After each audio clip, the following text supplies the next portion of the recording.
The town of Millbrook, Pennsylvania never made it onto the postcards.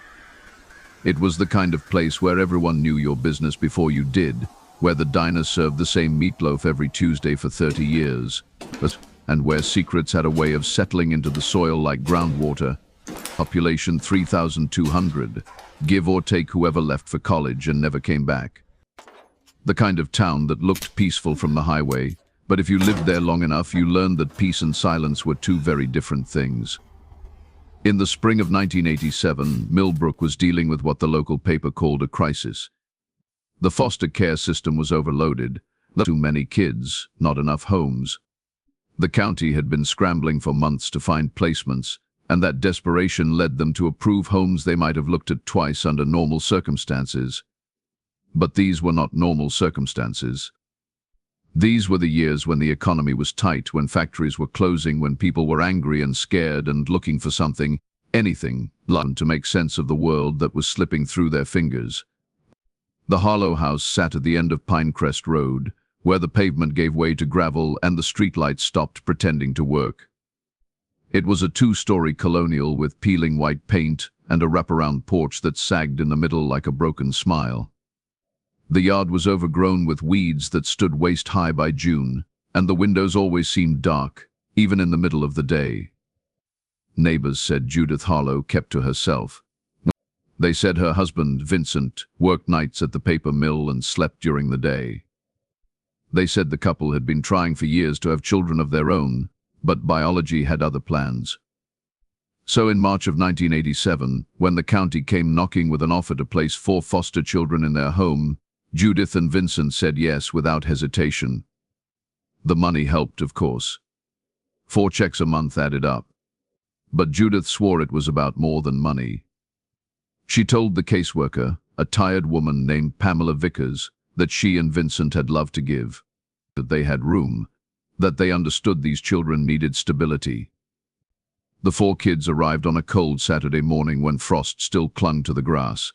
Their names were Ethan Moss, age 14, Ruby Gallagher, age 12, David Finch, age 10, and Lily Brennan, age 8. They came from different backgrounds, different tragedies. Ethan's mother was in prison for armed robbery.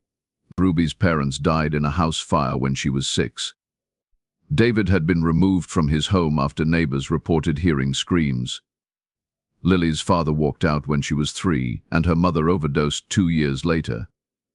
They were children who had learned not to expect much, children who carried their belongings in garbage bags, children who flinched at loud noises and asked permission before sitting down. The first few weeks seemed fine. Pamela Vickers stopped by twice, clipboard in hand, checking boxes. The house was clean. The kids had beds, and there was food in the pantry. Judith smiled warmly and spoke in soft tones about bedtime routines and homework schedules. Vincent stayed mostly in the background, nodding when spoken to, his hands shoved deep in his pockets. Pamela noted that the children seemed quiet, but she chalked that up to adjustment. Foster kids were always quiet at first. They were testing the waters, learning the rules, figuring out whether this placement would be like the last one. By May, the teachers at Millbrook Elementary and Millbrook Middle School started noticing things. Ethan, the oldest, had bruises on his arms. When the gym teacher asked about them, Ethan said he fell off his bike. Ruby stopped turning in homework. She used to be a solid B student, but suddenly she was staring out windows during class, her eyes unfocused, her lips pressed into a thin line. David started hoarding food in his desk, cramming crackers and granola bars into every available space. When the teacher confronted him, he burst into tears and said he was sorry, over and over, until his voice gave out. Lily wet herself twice during class, something she had not done in years, and when the school nurse tried to comfort her, Lily went rigid, her small body locked in place like a statue. The school contacted Pamela Vickers. She scheduled another home visit for the 3rd week of May. But when she showed up at the Harlow house, Judith met her at the door with a cup of tea and an explanation for everything. Ethan was clumsy, always had been. Ruby was struggling with the anniversary of her parents' death. David had some anxiety issues they were working through. Lily was adjusting to a new environment. But Judith's voice was calm, rational, dripping with concern. She said they were considering therapy for the children. She said they just needed time. Pamela left that day feeling uneasy, but she could not put her finger on why. The house was clean. The kids were fed. There were no visible signs of abuse, and her caseload was 73 children deep. She did not have time to chase shadows. Then, on the morning of June 14, 1987, all 4 children vanished. Judith called the police at 9:32 a.m., her voice shaking with panic. She said she woke up and the children were gone. Their beds were empty. The front door was unlocked. She and Vincent had searched the property, the woods behind the house, the neighbors' yards. Nothing. No trace, no note, no explanation. The Millbrook Police Department sent 2 officers, Dan Kowalski and Lisa Garrett. They took statements, searched the house, radioed for backup. By noon, the entire department was involved, all 9 officers, plus volunteers from the fire department and local businesses. The theory was simple at first. 4 foster kids, unhappy in their placement, decided to run away together. It happened. Kids bolted all the time. But as the hours turned into days, that theory started to crumble. Ethan, Ruby, David, and Lily had no money. No one saw them at the bus station or the train depot. No drivers reported picking up hitchhikers. The town was small enough that 4 children traveling together would have been noticed. The woods behind the Harlow property was searched 3 times with dogs. Nothing. The dogs picked up the children's scent near the edge of the yard, but it stopped cold at the tree line, as if the kids had simply evaporated. Pamela Vickers blamed herself. She should have dug deeper. She should have trusted her instincts. She replayed that last home visit in her mind 1,000 times, searching for clues she had missed. But the truth was, she did not know what she was looking for. Judith and Vincent Harlow were cooperative. They sat for hours of police interviews. They handed over their financial records, their phone bills, their work schedules. They allowed the police to search every inch of their house, twice. They even took polygraph tests, which they both passed. The media picked up the story by the 2nd week. Missing foster children made for good headlines. The local news ran segments every night. But flyers went up on every telephone pole and storefront window. The tip line was established. The calls flooded in. Someone saw 4 kids matching the description at a rest stop in Ohio. Someone else saw them at a mall in Pittsburgh. And every lead was chased down. Every lead went nowhere. But by August, the investigation stalled. The police had no evidence of foul play. No bodies, no witnesses, no proof that anything criminal had occurred. The prevailing theory became that the children had run away and were living on the streets somewhere, maybe in a big city where they could disappear into the cracks. It was a comforting theory because it meant the kids were still alive, even if they were lost. But Ethan's former caseworker, a man named Gerald Foster, did not buy it. He told anyone who would listen that Ethan was smart, too smart to run without a plan. Ethan had been in the system for 6 years. He knew how it worked. He knew running meant getting caught and starting over somewhere worse. Gerald said if Ethan ran, he would have told someone. He would have left a message. Something. Ruby's old foster mother, a woman named Diane Pritchard, said the same thing. Ruby was careful. Ruby thought everything through. She would not have dragged 3 younger kids into the woods without supplies, without a destination. It did not make sense. David's 2nd grade teacher, Amanda Holland, remembered him as terrified of the dark. He cried during fire drills. He refused to go into the school basement. The idea of him willingly walking into the forest at night, with no flashlight, no map, seemed impossible. And Lily. Sweet, quiet Lily, who was afraid of everything. Afraid of dogs, afraid of thunder, afraid of being alone. She would not have left her stuffed rabbit behind. The police found it in her bed, tucked under the blanket. Lily slept with that rabbit every single night. She carried it everywhere. But the morning she disappeared, it stayed behind. The months dragged on.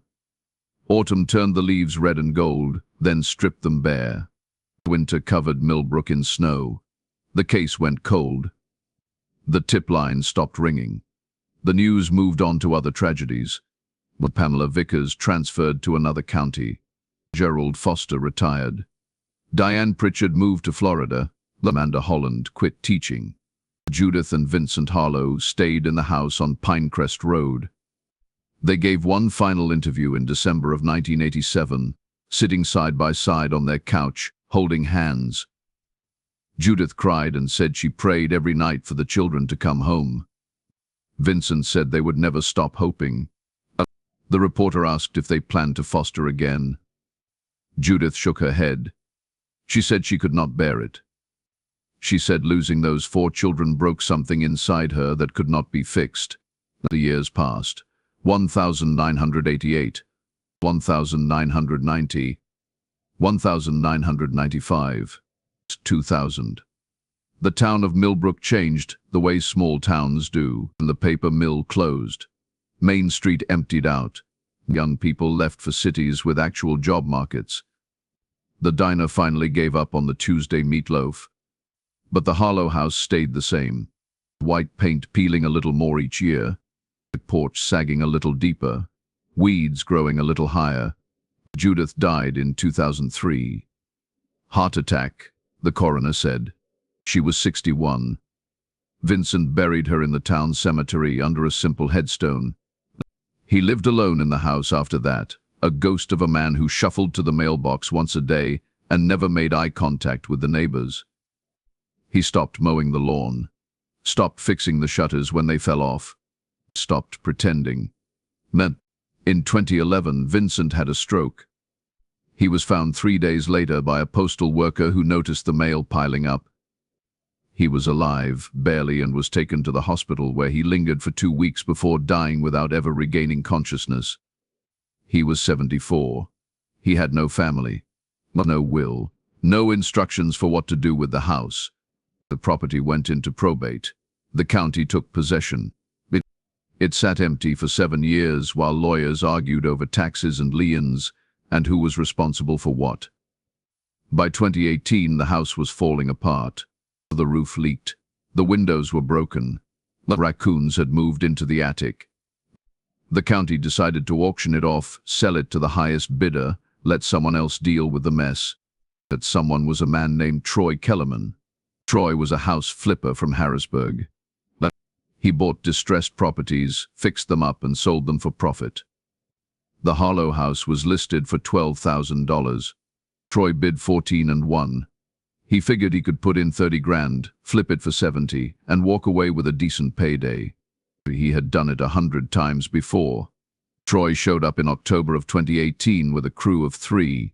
His plan was simple: gut the interior, replace the roof, update the plumbing and electrical, slap on a fresh coat of paint, list it by spring. The first week went fine. They tore out the old carpet, revealing hardwood floors that were in better shape than expected. They ripped out the kitchen cabinets and countertops. They stripped wallpaper that had been up since the 70s. The house smelled like mildew and rot, but that was normal. Old houses always smelled like death. On the 8th day, Troy's crew was working in the basement. It was unfinished, just a concrete floor and stone walls, the kind of basement where people stored junk they never looked at again. There was an old furnace in the corner that had not worked in decades, boxes of moldy books, a broken washing machine, rusted tools. Nothing unusual. But when one of the crew members, a guy named Luis Ortega, started pulling out the junk to haul it to the dumpster, he noticed something strange. The floor in the far corner, near the furnace, sounded different when he walked on it. Hollow. He stomped a few times to be sure. Definitely hollow. Luis called Troy down. They cleared the area, moving boxes and debris, until they could see the floor clearly. On there, hidden under 30 years of dust and grime, was a seam. A rectangle cut into the concrete, about 4 feet by 6 feet. It had been filled in with mortar that was a slightly different color than the rest of the floor. If you did not know to look for it, you would never see it. Troy stared at it for a long time. He had flipped a lot of houses. He had seen weird things. But this felt different. This felt wrong. He called the police. The Millbrook Police Department sent 2 officers, neither of whom had been on the force in 1987. They looked at the seam in the floor. They called their sergeant. The sergeant called the chief. The chief called the county. By late afternoon, there were a dozen people in the basement, including a forensic team from the state police. They brought in ground-penetrating radar. The scan showed a void beneath the concrete. Something was down there. Something big enough to be a room. The decision was made to open it. They used jackhammers. It took 4 hours to break through the concrete and remove the rubble. The smell hit them first. Even after 31 years, the smell was there. Faint, but unmistakable. The smell of decay. Beneath the concrete was a wooden hatch. It was locked from the outside with a rusted padlock. The bolt cutters made quick work of it. Troy stood at the top of the basement stairs, watching from a distance. He did not want to see what was down there. He already knew. Everyone knew. The hatch creaked open. Flashlights cut through the darkness. And there, in the hidden room beneath the Harlow house, they found what was left of Ethan Moss, Ruby Gallagher, David Finch, and Lily Brennan. The remains were partially mummified due to the cool, dry conditions of the sealed space. They were lying on old mattresses, still wearing the clothes they had disappeared in. Ethan's sneakers, Ruby's denim jacket, David's striped shirt, Lily's stuffed rabbit clutched in her skeletal hands. The forensic team worked through the night. They documented everything, photographed every angle, bagged every piece of evidence. The room itself was small, maybe 8 feet by 10 feet. There was no ventilation, no light, no way out. The walls were bare concrete. The only items in the room besides the bodies were the mattresses, a few empty water bottles, and a bucket in the corner. The medical examiner estimated the children had been dead since June of 1987. The cause of death was determined to be asphyxiation and dehydration, and they had been locked in that room and left to die. Slowly, Willie, in the dark. Alone, the story exploded. National news picked it up within hours, and the town of Millbrook, which had spent 31 years trying to forget, was thrust back into the spotlight. Reporters descended like locusts. The Harlow house became a crime scene. Then the investigation was reopened. But Judith and Vincent Harlow were long dead. They could not be arrested. They could not be questioned. They could not be made to answer for what they had done. The questions multiplied. Why? Why take in foster children only to murder them? What could 4 children have possibly done to deserve such a fate? These and how? How did no one know? How did the police search the house twice and miss a hidden room in the basement? The answer to that last question was simple and damning. No one thought to look. In 1987, the police were looking for runaways, not bodies. They searched the house for clues about where the children might have gone, not for evidence that they had never left. The basement had been full of junk. The floor looked solid.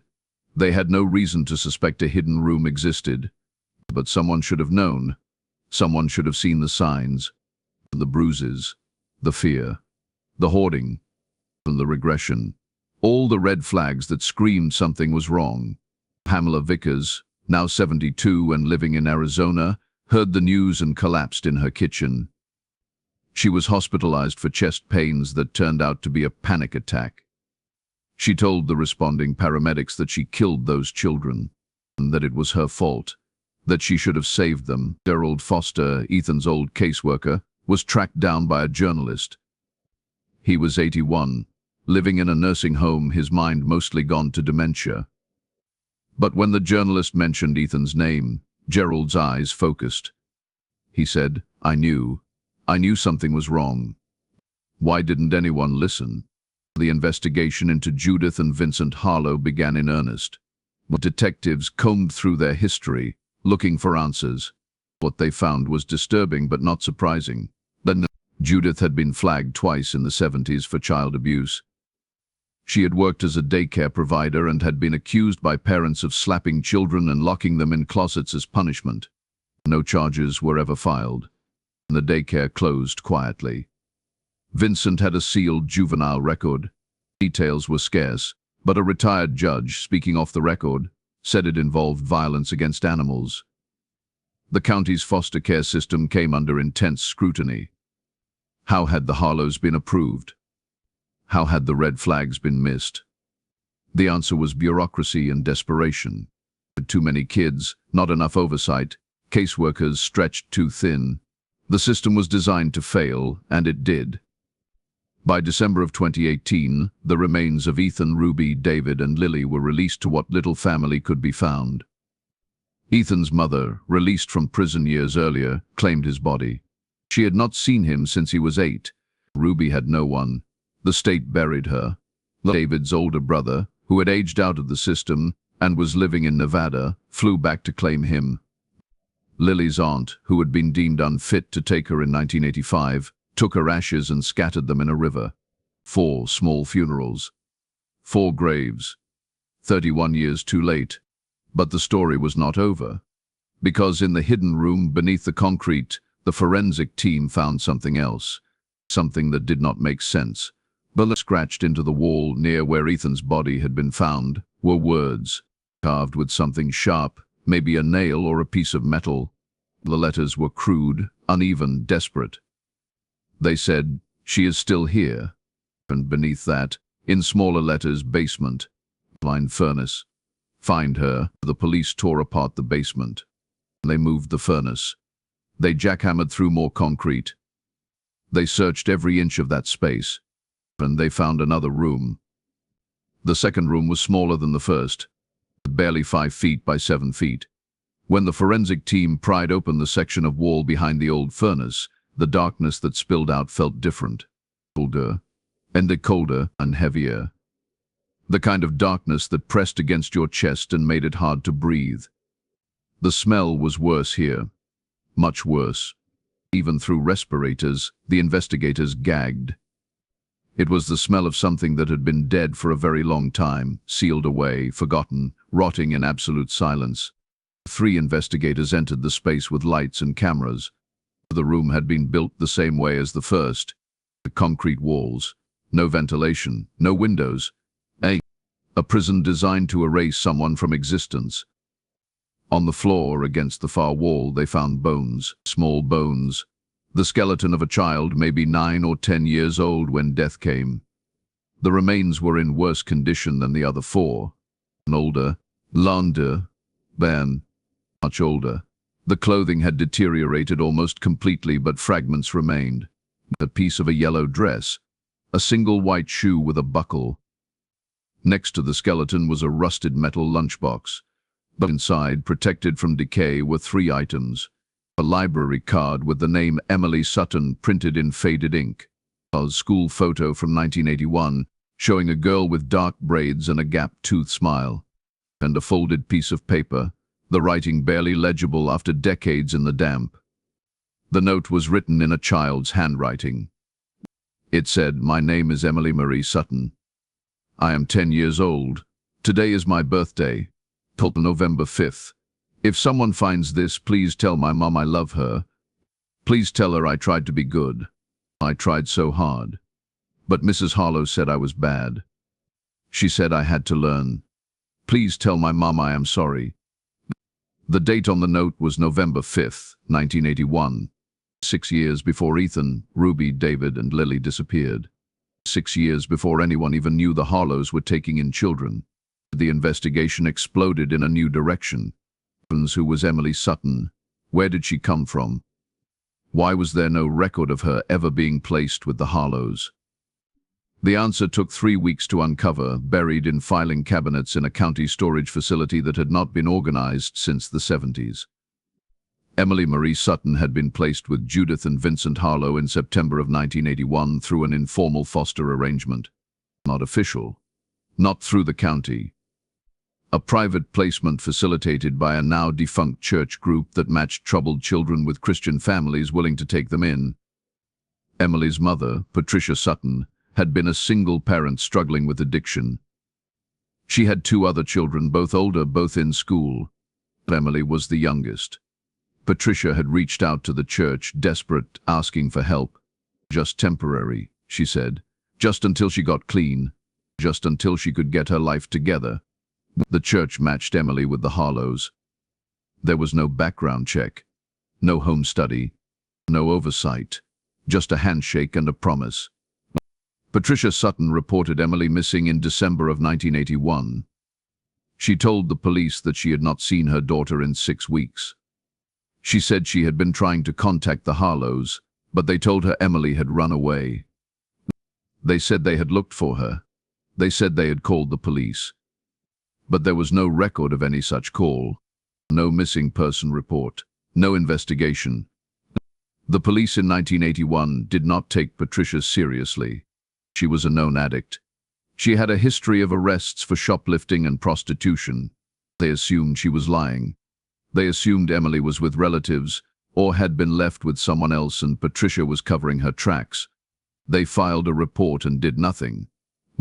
Patricia spent the next 3 years searching. She went to the Harlow's house dozens of times. Judith always answered the door with the same calm smile and the same story. Emily ran away. We have not seen her. We are so sorry. We prayed for her return. Patricia screamed. She threatened. She begged. But she had no proof, no evidence, no legal standing. And she was an addict. No one believed her. In 1984, Patricia Sutton overdosed on heroin in a motel room outside Pittsburgh. She was 31 years old. Her 2 older children were taken into state custody. Emily's case file was closed. Runaway, case suspended.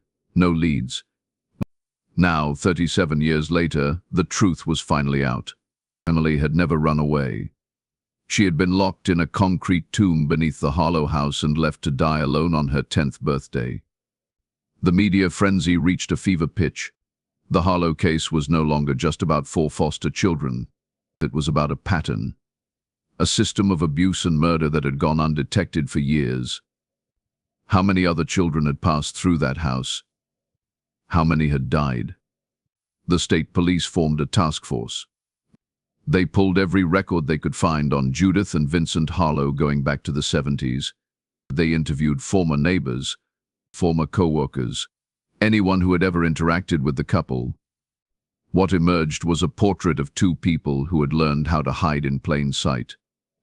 Judith was remembered as quiet, polite, religious. She volunteered at church bake sales. She donated to the local food bank. She always had a kind word and a warm smile. Vincent was less social, but no one thought much of it. He worked hard. He kept his yard neat, at least in the early years. He did not cause trouble.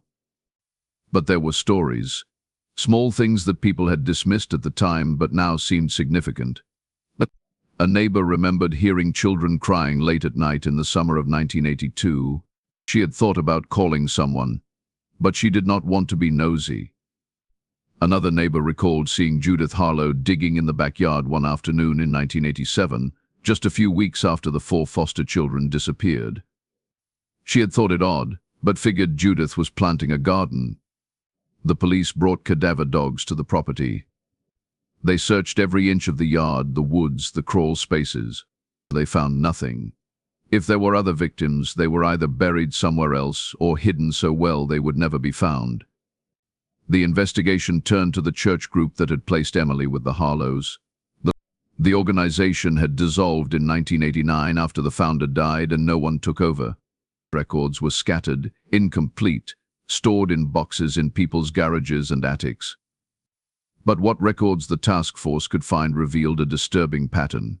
Between 1978 and 1985, the church group had placed at least 11 children with families, including the Harlows. And the placements were informal, done with a phone call and a prayer. No paperwork, no follow-up.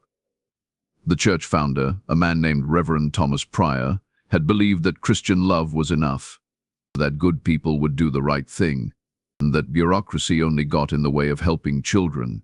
Reverend Pryor had been dead for 29 years. He could not answer for his naivety, for his reckless faith in humanity, for the children he had inadvertently fed to predators. Of the 11 children placed through the church group, 7 could be accounted for. They had grown up, moved away, lived their lives. 2 had died of natural causes as adults. But 2 others, besides Emily, were unaccounted for. A little boy named Jacob Pierce, placed with a family in 1979. And a girl named Hannah Frost, placed with a different family in 1983. Both had been reported as runaways. But both cases had gone cold. The task force tracked down Jacob Pierce in Oregon. He was alive, 48 years old, working as a mechanic. And he had run away from his placement at age 14 and never looked back. He wanted nothing to do with the investigation. Hannah Frost was never found. Her case remained open. The question everyone was asking was simple and impossible. Why? Why did Judith and Vincent Harlow do this? What drove 2 seemingly ordinary people to torture and murder children? Psychologists and criminal profilers weighed in.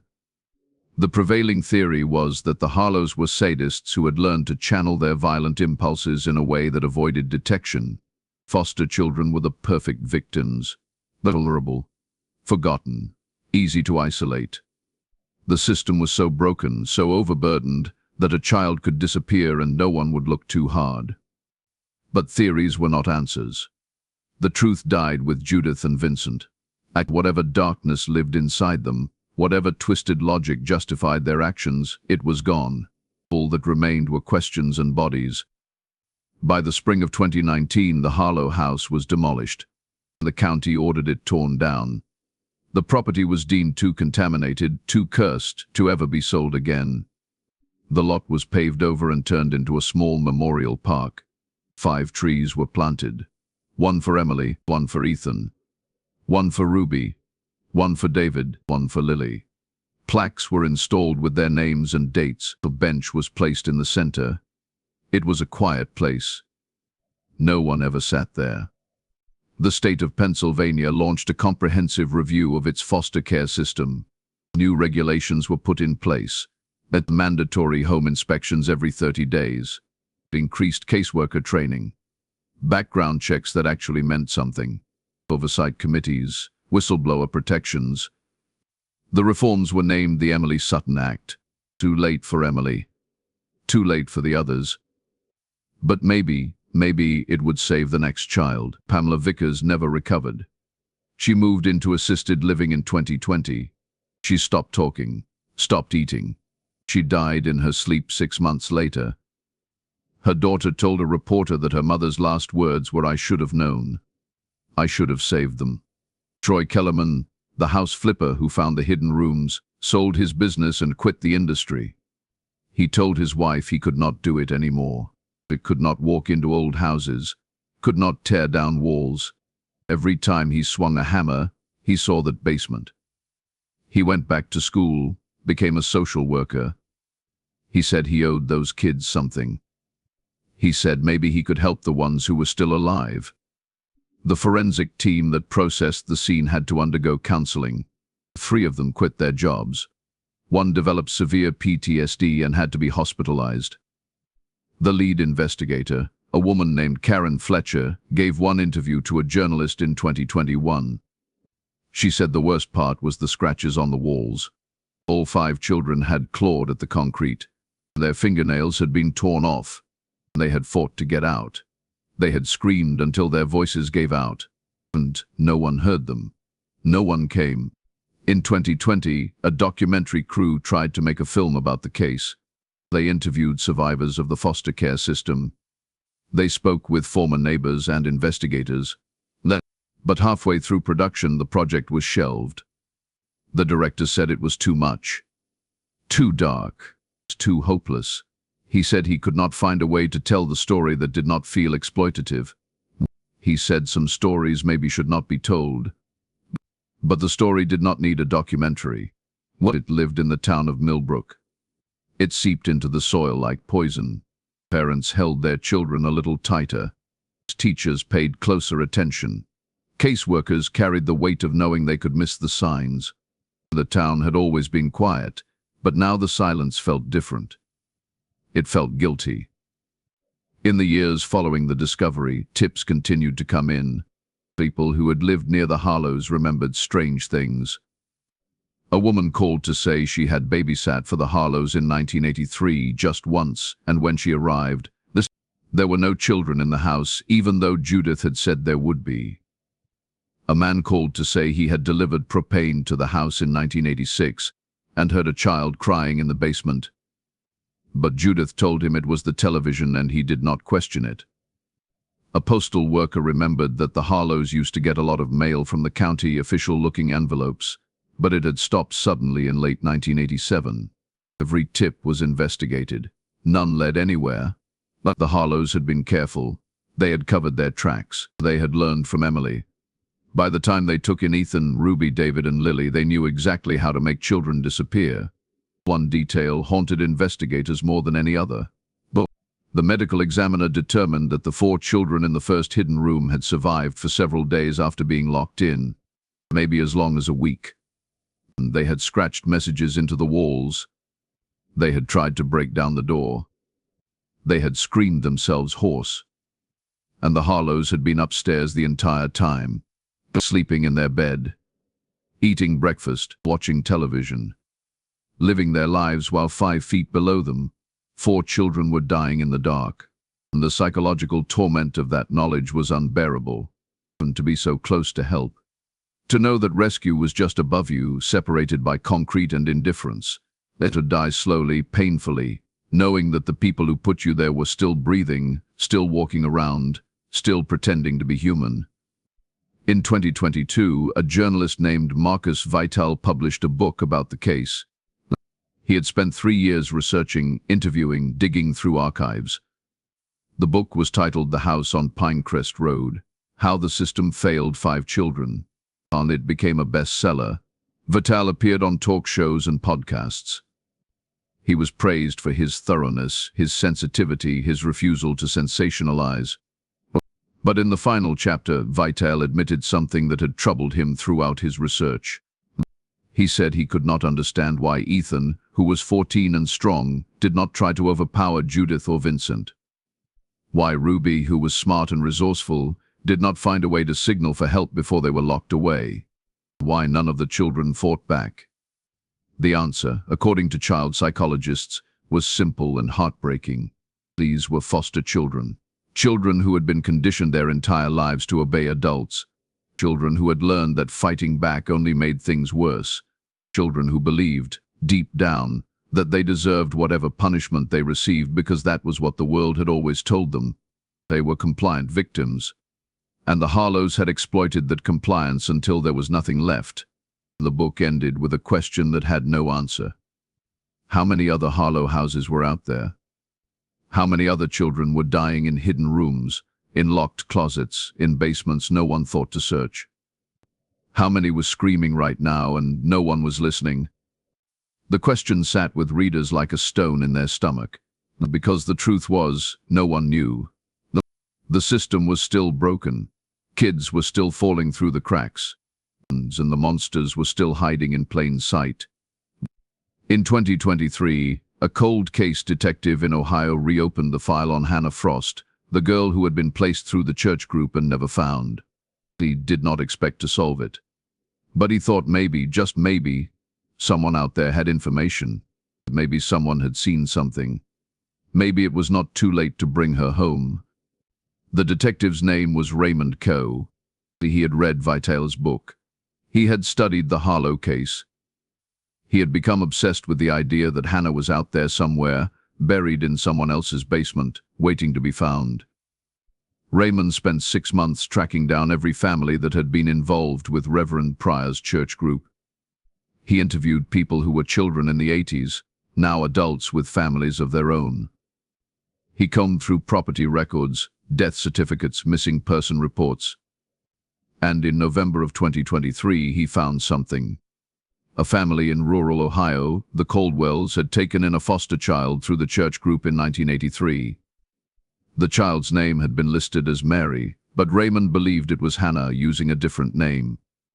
The Caldwells had reported that Mary ran away in 1984. The police had never followed up.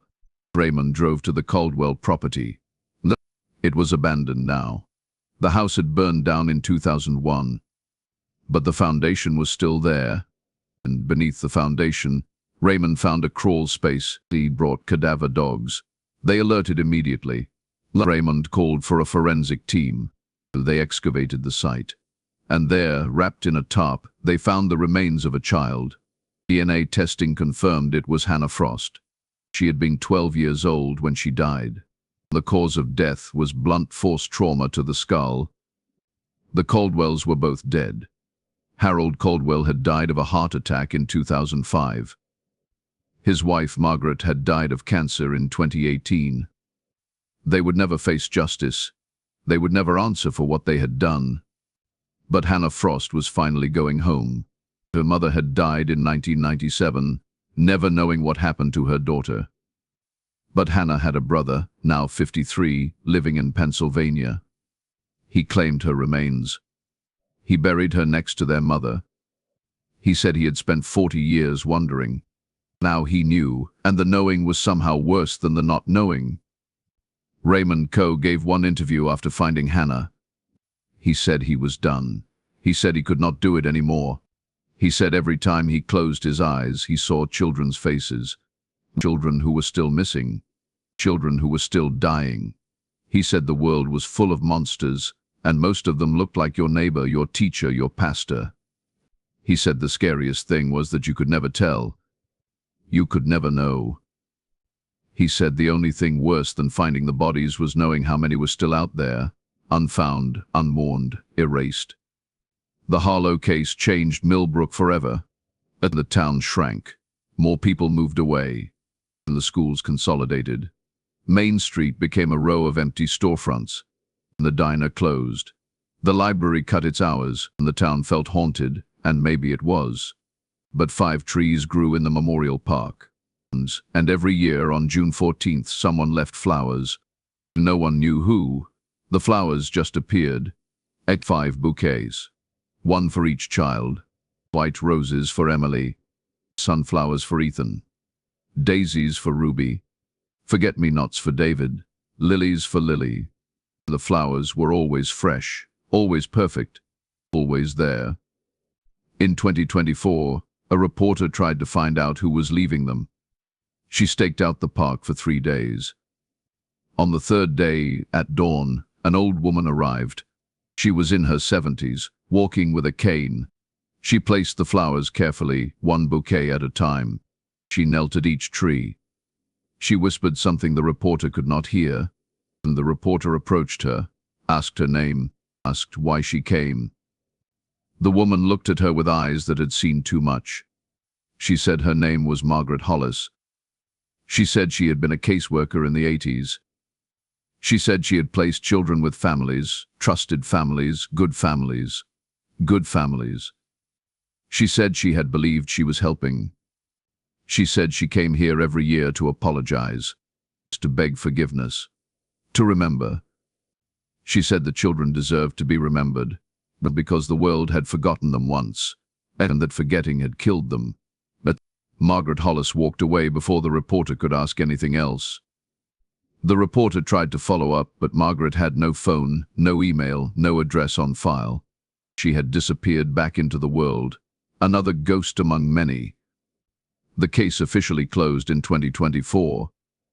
There were no more leads, no more hidden rooms, no more bodies. The 5 children had been found. They had been buried. They had been mourned. But the questions remained. How did it happen? How did no one see? How did the system fail so completely, so catastrophically, but that children could be locked in basements and left to die while caseworkers checked boxes and teachers looked the other way? The answer was uncomfortable and undeniable. That it happened because people did not want to see, because it was easier to believe the lie, or because foster children were disposable, but because the system was never designed to protect them. It was designed to move them, to manage them, to file them away and forget them. And in that forgetting monsters thrived. The Harlow house was gone. But the rot it represented was still there, still spreading, still claiming victims.